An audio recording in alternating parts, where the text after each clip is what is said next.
Guys, this is my Mac Mini, and if you didn't know, it is a base verification model.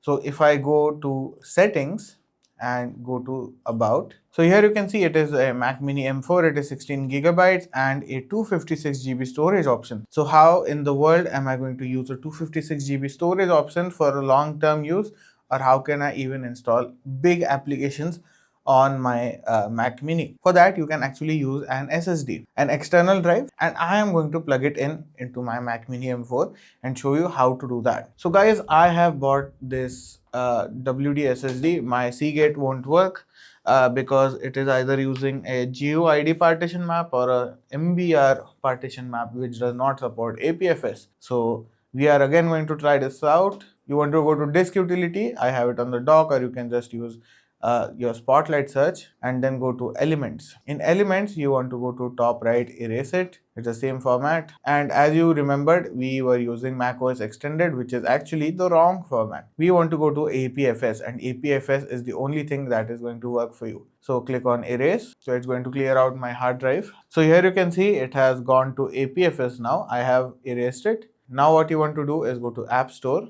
And now that you're in App Store, you want to go to the App Store icon on the top or the text, and then go to settings. In settings, you will have an option to download and install large apps to a separate disk. So just tick on that, and here you can see you can choose a disk. So my hard drive has popped up over here and I have selected it. So what I can do now is just, let's say, apps bigger than 1 GB are going to go into this hard drive. If not, they won't go. Let's type in Excel. So here we have Excel for Mac and we have Microsoft Excel.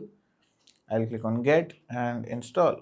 So here you can see, guys, I have installed Excel, but how do you access it? So you can just access it through Launchpad as well. But hey, here we don't see it. How do you access it actually then?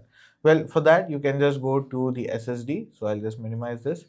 And here you can see I have the Elements SSD. First of all, you can see that 1.37 GB we have used up. So once I open the Elements, that is my SSD over here, I can go to applications, and here you can see Microsoft Excel has actually installed on the SSD.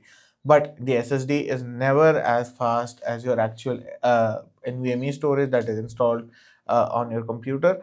It may be fast, but because of the ports, there are going to be some losses, and therefore it won't be as fast. So that is one thing. So whatever apps you don't need for a very long time or you don't use frequently, you can do that. Another thing is, if you want to install apps into the SSD which you are not using from the App Store or downloading from the App Store, you can just select the location and you can just choose your SSD, and that is how easy it is. So guys, if you've liked the video, do drop a like, share and subscribe.